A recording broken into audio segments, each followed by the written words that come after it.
వి gold trusted gold buyers మీరు తాకట్టు పెట్టిన బంగారాన్ని విడిపించి ఈ రోజు ఉన్న మార్కెట్ ధరకు కొనబడను.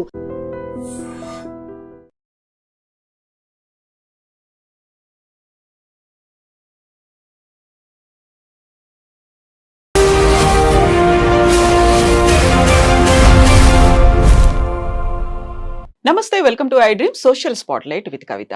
మేక్ అమెరికా గ్రేట్ అగైన్ అనే నినాదంతో అమెరికా అధ్యక్షుడిగా పగ్గాలు చేపట్టినటువంటి డొనాల్డ్ ట్రంప్ అక్కడున్నటువంటి టెక్ సంస్థలకు కూడా దేశభక్తి పెంచుకోవాలని చెప్పారు.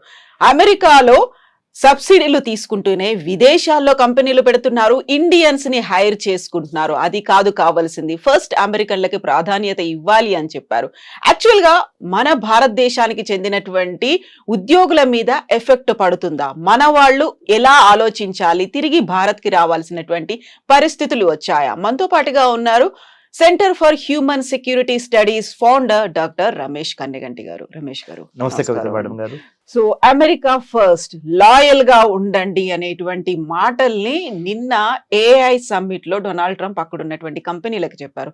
సో దాని సారాంశం ఏంటి? భారతీయులకు ఉద్యోగాలు అస్సలే ఇవ్వద్దు అనా, లేకపోతే మన వాళ్ళకి ప్రయారిటీ ఎక్కువ ఇవ్వమనా? Kavitha garu, first I would like to thank you for bringing out a wonderful and very timely topic. చాలా కాంటెంపరీ, లేటెస్ట్. అంటే మీరు గత 12 గంటల్లో జరిగిన దాని గురించి మాట్లాడమని అడుగుతున్నారు. సో మన ఐ డ్రీమ్ ప్రేక్షకులకి it's definitely going to benefit. నేను డాక్టరేట్ ఇన్ అమెరికన్ స్టడీస్ చేశాను, PhD in American studies.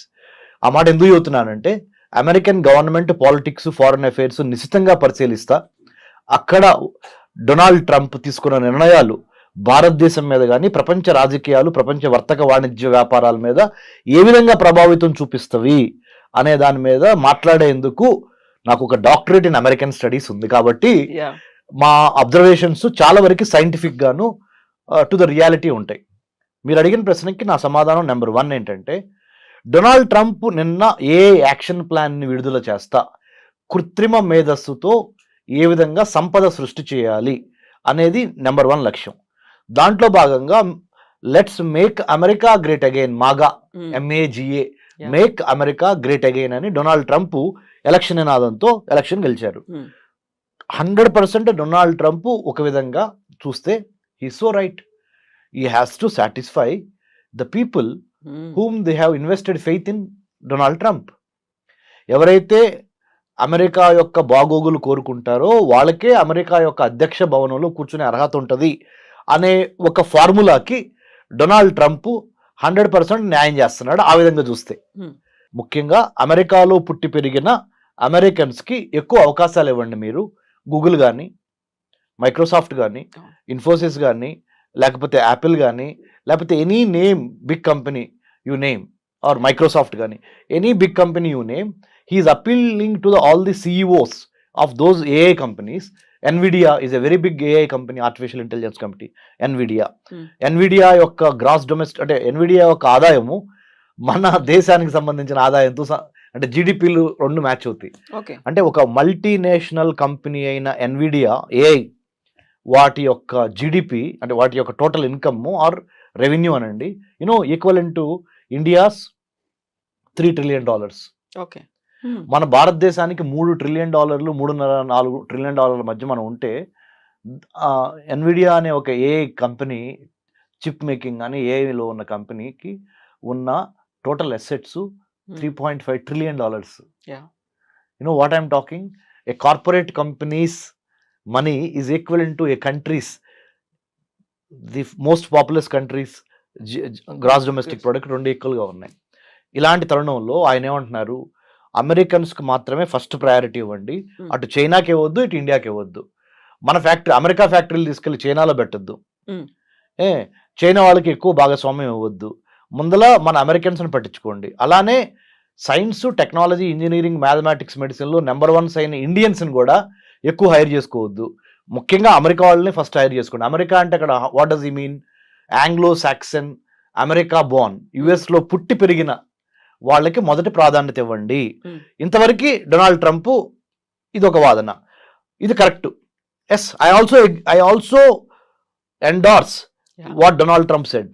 But at the same time Donald Trump చెప్పినంత మాత్రాన NVIDIA కానీ, మైక్రోసాఫ్ట్ కానీ, ఇన్ఫోసిస్ కానీ, గూగుల్ కానీ, మెటా కానీ, ఈ కంపెనీలు ఏవి డొనాల్డ్ ట్రంప్ మాటినవు. ఎవరైతే వాళ్ళకి టాలెంట్ ఉందో, ఎవరికైతే వాళ్ళకి ఎటువంటి టాలెంట్ అవసరమో ఆ టాలెంట్నే తీసుకుంటారు. ఎటువంటి టాలెంట్ అవసరము అంటే ఇండియన్ టాలెంట్ అవసరము. ఎందుకంటే సైన్స్, టెక్నాలజీ, ఇంజనీరింగ్, మ్యాథమెటిక్, మెడిసిన్లో ఇండియాని మించిన తురుముకాను ఈ రోజున 2025 అంటే పరిస్థితులు మారచ్చు. వాళ్ళ బళ్ళు అవుతాయి, బళ్ళు వాళ్ళు అవుతాయి. That's a different thing. That's a different ball game altogether. But as of now, today, as I am talking to you in Hyderabad, iDream Studios, on 25th of July 2025, ఇండియాని మించిన science, technology, engineering, mathematics, medicine లాంటి brain power ఇప్పటికిప్పుడు over night ఎవరి దగ్గర లేదు. That's why Donald Trump చెప్పింది ఆయన రెటరిక్గా మాత్రమే మిగిలిపోద్ది, కానీ రియాలిటీలో పప్పులు ఉడకవు. ఆయన చెప్పింది ఎవరు పట్టించుకునే పరిస్థితి లేదు. ఈ విధంగా చూసినప్పుడు Donald Trump will not be taken seriously by all these multinational companies in the United states because they can't do away with talent over night. Talent is abundantly available from Indian brains. So we rule the roost. మనల్ని ఎవరు replace చేసేవాళ్ళు, ఎవడరా మనల్ని ఆపేది అనే యాటిట్యూడ్లో మనం ఉన్నాం. అయితే మన మేధో సంపత్తి అంతా ఇక్కడ నుంచి తరలిపోతోంది. అమెరికాలోనో ఇంకో దేశంలోనో అక్కడ కావాల్సినటువంటి వనరులని డెవలప్ చేయడంలో మనమే ప్రముఖ పాత్ర వహిస్తున్నాము అనేటువంటి భావనతో వాళ్ళని మళ్ళీ మన భారతదేశంలో పెట్టుబడులు పెట్టండి అనేటువంటి ఒక మాటని ప్రధానమంత్రి నరేంద్ర మోదీ కూడా పదే పదే చెప్తూ ఉన్నారు. కరెక్ట్గా అక్కడ ఉన్న వాళ్ళని మన దగ్గర పెట్టుబడులు పెట్టమంటున్నారు. ఇప్పుడు ట్రంప్ కూడా అదే మాట చెప్తున్నాం, మన వాళ్ళు వెళ్ళి విదేశాల్లో పెట్టుబడులు పెడుతున్నారు, అలా పెట్టడానికి వీల్లేదు. సో దాని మీద విపరీతమైనటువంటి సుంకాలు నేను విధిస్తాను అంటే ఇండైరెక్ట్ గా మనం ఏదైతే కోరుకుంటున్నామో అదే మాట కాదు అనేది చెప్తున్నారు ఆయన. మనం సంస్కృతి సంప్రదాయాల గురించి మాట్లాడుతూ ఉంటాం కదా, యద్భావం తద్భవతి, okay, as you sow so you reap. Donald Trump ఏమి సో చేశాడు అంటే, ఏమి నాటాడు? Make America great again. అంటే అమెరికా యొక్క లాస్ట్ గ్లోరీని మళ్ళీ రీక్లెయిమ్ చేద్దాము. ప్రధానమంత్రి మోడీ గారు ఏం కోరుతున్నారు? అఖండ భారత్. అంటే భారతదేశం కోల్పోయిన ఆ గ్లోరీ ఉందే, ఒకప్పుడు మణులు, మాణిక్యాలు, రత్నాలు రోడ్డు మీద పోసి, వీధుల్లో పోసి అమ్మేవాళ్ళు. శ్రీకృష్ణదేవరాయల టైం కానీ, అక్బర్ టైం కానీ అంటాం కదా మనం. చాలా మన కథల్లో, మన చరిత్రలో, మన హిస్టరీలో చాలా రత్నాలసీమ, రాయలసీమ, రత్నాలసీమ ఇవన్నీ ఉండేవి కదా. మళ్ళీ ఆ గ్లోరీని గెయిన్ చేయమని ఎవరు అడుగుతున్నారు? ఆ గ్లోరీని మళ్ళీ రీక్లెయిమ్ చేయమని ప్రధానమంత్రి నరేంద్ర మోడీ గారు అడుగుతున్నారు. తప్పేమనుందా? భారతదేశం నుంచి చూసినప్పుడు ప్రధానమంత్రి నరేంద్ర మోడీ గారు చెప్పిన మాట తప్పు లేదు. కానీ భారతీయులు కాకుండా బయట దేశస్తులు చూసినప్పుడు మోడీ గారి మీద అప్పుడు వాళ్ళు ఏమనుకుంటారు? ఓ, ఈయన మొత్తం అవకాశాలు ఓన్లీ భారతీయులకే ఇవ్వమంటున్నాడు, మేక్ ఇన్ ఇండియా అంటున్నాడు. Make in India, made for India, digital India, stand up India, ఈ మోడీ గారు చేసే పథకాలన్నీ ఇండియన్స్ కోసమేనంట. మనం వెల్కమ్ కాదు, ఇది ఫారెన్ టాలెంట్, మనం ఎందుకు వెళ్తాము, ఆయన మనకి మ్యాచ్ అవ్వదు అని భావన వస్తుంది. అట్లానే డొనాల్డ్ ట్రంప్ కూడా when he speaks for the country, because he one the election by American voters. America యొక్క ఓటు హక్కును ఉపయోగించుకొని, అమెరికాలో పుట్టి అమెరికాలో పెరిగి ఓటు హక్కు ఉపయోగించుకొని అమెరికా అధ్యక్షుడైన ఆయన ఆబ్వియస్లీ ఫస్ట్ ప్రిఫరెన్స్ అమెరికాకే ఇస్తాడు. సో దాంట్లో మనం ఆశ్చర్యపోవాల్సిన అవసరం కానీ, దాన్ని ఒక వివాదాస్పదంగా చూడాల్సిన అవసరం కానీ లేదు. రియాలిటీని రియాలిటీ లాగా యాక్సెప్ట్ చేసి ఎక్కడ కలుస్తాము, ఎక్కడ విడిపోతాము, మళ్ళీ ఎక్కడ కలుస్తాము అని. There are no permanent friends, there are no permanent enemies in international relations. Only interest of that particular nation at that particular moment is permanent.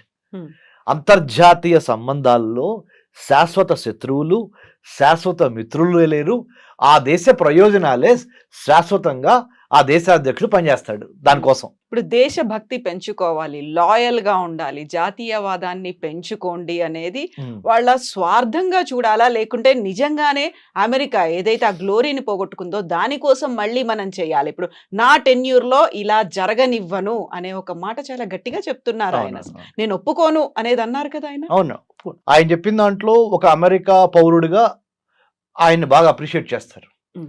మరి మనం భారతదేశంలో కూర్చొని ఆయన నిర్ణయాలను విశ్లేషిస్తున్నాం. మనకు తప్పుగా అనిపిస్తాయి కొన్ని రైట్ అనిపిస్తాయి.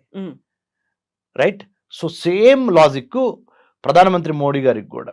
కాబట్టి మనం అసలు దీని గురించి చాలా సీరియస్గా ఆయన చెప్పాడు. నిన్న ఏ యాక్షన్ ప్లాన్ రిలీజ్ చేస్తా, ఏ కంపెనీ ఓనర్లకి అమెరికాలో ఉన్న వాళ్ళకి ఆయన ఒక పిలిపిచ్చాడు. ఏమని, బాబు ఫస్ట్ ప్రిఫరెన్స్ అమెరికాలో పుట్టి పెరిగిన మన వైట్ అమెరికన్స్కి ఇవ్వండి, వైట్ అనే మాట కూడా వాడలేదులే, అమెరికన్స్కి ఇవ్వండి అని అన్నాడు. తర్వాతే ఈ చైనా కానీ ఈ ఇండియా కానీ. ఎందుకంటే ఇండియా వాళ్ళ దగ్గర బాగా బ్రెయిన్ పవర్ ఉంది, చైనా వాడి దగ్గర బాగా మ్యానుఫ్యాక్చరింగ్ పవర్ ఉంది, అక్కడ ఉత్పత్తులు చేస్తున్నారు. వీళ్ళేమో వీళ్ళ తెలివితేటలతో సైన్స్లో number 1 Indians, technology, trade, talent, engineering, mathematics, medicine, ఏదైనా ఇండియా నెంబర్ 1. వాళ్ళకి కొద్దిగా తగ్గించండి, మన వాళ్ళకి ఎక్కువ ఇవ్వండి ఉద్యోగాల్లో అవకాశాలు, ఏ ఉద్యోగాల్లో ముఖ్యంగా అని అన్నాడు ఆయన. సో నేను దాన్ని తప్పట్ల ఒక విశ్లేషకుడిగా, చాలా రియలిస్టిక్గానే మాట్లాడాడు ఆయన. ఆయన దేశ యొక్క పౌరులకి మొదటి స్థానం ఇవ్వమన్నాడు. సో బట్ మనం ఏం చేయాలంటే, మనకి శ్రీరామ రక్ష ఏంటంటే మేడం, మన టాలెంటే, మన నాలెడ్జ్, మన స్కిల్, మన యాటిట్యూడ్. ఈ 3 గుర్తుపెట్టుకోండి. Knowledge, skill, attitude.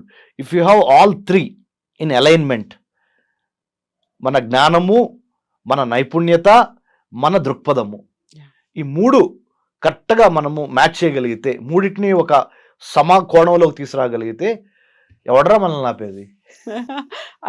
అయితే యాక్చువల్గా దేశభక్తి మితిమీరినటువంటి జాతీయవాదంతో అక్కడ అమెరికా ఒక టాలెంట్ను కోల్పోతోంది అనే ఒక భావన, విశ్లేషణలు కూడా మొదలైపోయాయి కదా, ఏమంటారు? కరెక్టే, టాలెంట్ని అమెరికా కోల్పోతుంది. మీకు ఇంకో మాట చెప్తాను కవిత మేడం, మీరు కూడా చాలా your most educated and well qualified Kavitha garu. మీరు బరాక్ ఒబామా ప్రెసిడెంట్గా ఉన్నప్పుడు, I'm just taking back you to Barack Obama, what did he say? ఏం చెప్పారు తెలుసా?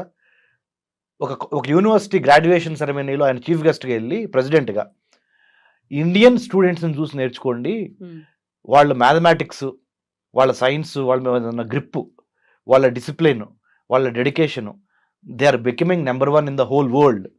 American students are lagging behind in science and technology, mathematics. You got to step up your performance అని American కిడ్స్కి Barack Obama had given a caveat అంటే ఒక రకమైన warning. Otherwise Indian kids will take over, Indian kids will lead the way, they will become the leaders, you have to follow them. So better you catch up అని Barack Obama, the then president of the United States of America, అప్పుడు ఆ American స్టూడెంట్స్కి ఒక graduation సెరమనీలో యూనివర్సిటీలో చెప్పాడు. So what I'm trying to tell is, మన intent అంటే మన ఉద్దేశం, మన కంటెంట్ అంటే మన దగ్గర ఉన్న సబ్జెక్టు, మన క్యారెక్టరు, మన వ్యక్తిత్వం, మన ఇంటెంట్, కంటెంట్ అండ్ క్యారెక్టర్, ఈ 3 మన నాలెడ్జ్, మన స్కిల్, మన యాటిట్యూడ్, ఈ 6 పాయింట్స్ నెంబర్ 1గా భారతదేశాన్ని రానున్న రోజుల్లో కూడా దిగ్విజయంగా నిలబెట్టగలిగిన సత్తా ఈ 6 పాయింట్స్కి మాత్రమే ఉంది. Better we follow these 6 points or 6 themes.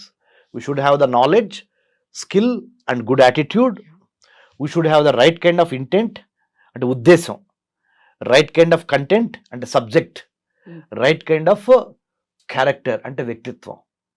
ఈ అలైన్మెంట్ జరిగినప్పుడు ప్రపంచంలో, విశ్వంలో ఉన్న పంచభూతాలు మొత్తం మనకు సహకరించి భారత్ని నెంబర్ 1గా తీసుకెళ్తవి. భారత్ అంటే ఒక చిన్న అబ్రివేషన్ చెప్తాను మేడం, ఎందుకంటే మన ఐ డ్రీమ్ ప్రేక్షకులు చాలా స్మార్ట్గా మన ఇంటర్వ్యూని అప్రిషియేట్ చేయాలంటే చెప్పనా మేడం? భారత్, BHARAT. భారత్ అంటే building a harmonious and audacious Raj to advance technology, to advance trade, to advance tourism, to advance talent and to decimate, destroy terrorism. Zero tolerance towards terrorism. అంటే building a harmonious and audacious. అంటే harmonious అంటే అందరితో కలిసి పనిచేయాలి, audacious అంటే ధైర్యంగా ఉండాలి. Building a harmonious and audacious Raj అంటే తెలుసు కదా, రాజ్యము. రాజ్య నిర్మాణం ఎలా జరగాలంటే అందరిని కలుపుకొని పోవాలి, బట్ ధైర్యంగా ఉండాలి. ఆ రాజ్య నిర్మాణం దేనికోసం జరుగుతుంది? టు అడ్వాన్స్ వర్తకం, ట్రేడ్, ప్రతిభ, పాండిత్యం, పర్యావరణం అండ్ పర్యాటకం, Yeah. అండ్ టు స్టాప్ ఉగ్రవాదం. అది భారత్ అంటే నా అబ్రివేషన్. బాగుంది, చాలా బాగుంది. ఇప్పుడు మనం భారత్ గురించి మాట్లాడుకున్నప్పుడు నిన్న ట్రంప్ ఇంకొక మాట అన్నాడు, గ్లోబలైజేషన్ ని చాలా ఎక్కువగా మిస్యూజ్ చేస్తున్నట్టున్నారు, అది రాడికల్ గ్లోబలైజేషన్ లాగా మారిపోయింది, కొంచెం అలా ఆలోచించడం మానేయండి, మన కోసం, మన అమెరికన్స్ కోసం ఆలోచించండి. I want to thank you. You know what? Again, you pulled me back to the second core principle of what Trump spoke. మీ యొక్క టాలెంట్ బయటపడుతుంది మేడం, యాజ్ ఎ యాంకర్ గా, యాజ్ ఎ హోస్ట్ గా. Thank you. Seriously, first point ఏమో ఆయన మాట్లాడింది చెప్పారు. Second point మీరు ఏం చెప్పారు? ఆయన స్పీచ్ లో రెండో అంశం. మొదటి పాయింట్ ఏంటి? ఏఐ యాక్షన్ ప్లాన్ లో ఆయన రిలీజ్ చేస్తా, Hmm. ఏఐ కంపెనీలకి ఆయన ఒక మెసేజ్ చెప్పాడు, give more opportunities to local Americans Yeah. Rather than the Chinese or Indians. Second point ఏం చెప్పారు? రాడికల్ గ్లోబలైజేషన్ లో భాగంగా మనం ఎక్కువగా బయటికి చూస్తున్నాము, Hmm. ఉన్న వాళ్ళని అయిన వాళ్ళకేమో ఆకుల్లో పెడుతున్నాము, కాని వాళ్ళకేమో కంచాల్లో పెడుతున్నాం. ఎలా ఉంది నా తెలుగు? బాగుంది, ఆ? బాగుందా? చాలా బాగుంది. అయిన వాళ్ళకేమో ఆకుల్లో పెడుతున్నాం, కాని వాళ్ళకేమో కంచాల్లో పెడుతున్నాం. అంటే ఆయన ఉద్దేశం ఏంటంటే, అయిన వాళ్ళు ఎవరు ఇక్కడ? ఆయన ఉద్దేశం ప్రకారం Americans. అమెరికాలో పుట్టి పెరిగిన లోకల్ అమెరికన్స్, వాళ్ళకేమో ఆకులేసి పెడుతున్నాం, ఇస్త్రాకులు, అవి కూడా చిరిగిన ఇస్త్రాకులు. కాని వాళ్ళు ఎవరు అంటే, ఇటు అమెరికా, ఇటు చైనా వాళ్ళు, ఇటు ఇండియా వాళ్ళు మన వాళ్ళు కాదు. అంటే ఆయన ఉద్దేశం అమెరికా ప్రాస్పెక్టివ్ ప్రకారం. వాళ్ళకేమో కంచాల్లో పెడుతున్నాం, అంటే మంచి మంచి వెండి పళ్ళలో వాళ్ళకి భోజనం పెడుతున్నాం. In other words, you are doling out millions of dollars worth of projects on artificial intelligence, blockchain, IoT, big data, 5G, 6G or metaverse in the form of big projects. You are doling out to either Chinese or Indians. Don't do that. That's a strategic mistake. వ్యూహాత్మకంగా long term లో అమెరికాలో చాలా నిరుద్యోగం పెరుగుద్ది, అశాంతి వచ్చింది. కాబట్టి దయచేసి అమెరికాలో ఉన్న అమెరికన్స్ కి ఫస్ట్ అవకాశాలు ఇవ్వండి అని ట్రంప్ ఈ రాడికల్ గ్లోబలైజేషన్ కి అగేన్స్ట్ గా అన్నాడు. అంటే ఏంటి రాడికల్ గ్లోబలైజేషన్ అంటే? గ్లోబలైజేషన్ అంటే అర్థం ఏంటి? ప్రపంచీకరణ. ప్రపంచీకరణ అర్థం అంటే ఏంటి? ఎక్కువ టాలెంట్ ఎక్కడ ఉంటే వాళ్ళని పిలిచి వాడుకోవటం, వాళ్ళతో వ్యాపారం చేయటం, గేట్లే ఉండవు. రాడికల్ గ్లోబలైజేషన్ అనే మాట ఎందుకు వాడాడంటే, శృతి మించి మరీ ఎక్కువగా మీరు ప్రపంచానికి సంబంధించిన వాళ్ళందరినీ పిలుస్తున్నారు, మన వాళ్ళని తప్పితే, అంటే అమెరికన్స్ తప్పితే. సో ఆ రాడికల్ గ్లోబలైజేషన్ అంతొద్దు, లోకల్స్ని బాగా ఎక్కువ అవకాశాలు ఇవ్వండి, లేకపోతే మళ్ళీ నేను ఎలక్షన్ రిపబ్లికన్ పార్టీ ఎలక్షన్ గెలవదని ఇండైరెక్ట్గా చెబుతున్నాను. ఎందుకంటే ఈయన ఎదురు గెలవలేడు, ఓన్లీ టూ టర్మ్స్ అయిపోయింది కదా. మళ్ళీ ఇంకోటి ఏంటి, ఈయనకు ఒక మొగుడు తయారయ్యాడు. ఆ మొగుడు ఎవరు? Elon Musk. అమెరికా అనే ఒక పార్టీ పెట్టి ఛాలెంజ్ చేస్తున్నాడు. సో ఇలాంటి పరిస్థితుల్లో ట్రంప్ అంటే, మనం దేన్నైనా మేడం టెక్స్ట్ ఏం మాట్లాడాడు, కాంటెక్స్ట్ ఏ కాంటెక్స్ట్లో ఆ టెక్స్ట్ మాట్లాడాడు అనేది చాలా ఇంపార్టెంట్. ఆ కాంటెక్స్ట్ ఏంటి? ఏఐలో నెంబర్ 1 ఉన్న కంపెనీలందరూ ఓ చోట కూర్చున్నారు, ప్రపంచంలో కుబేర్లు అందరూ ఓ చోట కూర్చున్నారు. ఆ కాంటెక్స్ట్లో అమెరికాకు సంబంధించిన కుబేర్లు, అమెరికాకు సంబంధించిన ఏఐ కంపెనీలు, అమెరికా ఏ యాక్షన్ ప్లాన్ విడుదల చేసే సందర్భం, ఆ కాంటెక్స్ట్లో ఈ టెక్స్ట్ కరెక్ట్గా మాట్లాడాడు. సో మనం వాళ్ళ గురించి వాళ్ళు ఆలోచించుకుంటున్నారు అని మనం అనుకుంటే సరిపోతుంది అంతే, నథింగ్ టు వర్రీ. మన ఏ జాబులు ఎక్కడికి పోవు. ఎందుకంటే చెప్పనా, ప్రైవేట్ కంపెనీలు ఎప్పుడు ప్రాఫిట్ మోటివ్తోనే ఉంటాయి, కానీ ప్రెసిడెంట్ ట్రంప్ చెప్పాడు కదా అని ఇండియన్స్ని తీసుకోవటం మానేవేయవు. అంటే అక్కడ లాబింగ్ కావచ్చు, ప్రెషర్ అనేది అప్లై చేస్తాయంటారా? అంటే మేడం, మార్కెట్లో రెండు అంశాలు మేడం, డిమాండ్, సప్లై. అవును, ఎంత డిమాండ్ ఉంది, సప్లై ఎక్కడి నుంచి ఉంది. ఏఐకి బాగా డిమాండ్ ఉంది, దానికి సంబంధించిన సప్లై ఎక్కడి నుంచి ఉంది? ఇండియా నుంచి మాత్రమే ఉంది. ఎందుకు ఉంది అంటే, ఇండియన్ స్టూడెంట్స్లో ఉన్న డిసిప్లిన్ కానీ, డిటర్మినేషన్ కానీ, talent in science, technology, engineering కానీ, ఇవన్నిటిని ఓవర్ నైట్ ఏ దేశము క్రియేట్ చేయలేదు. Rome cannot be built over night.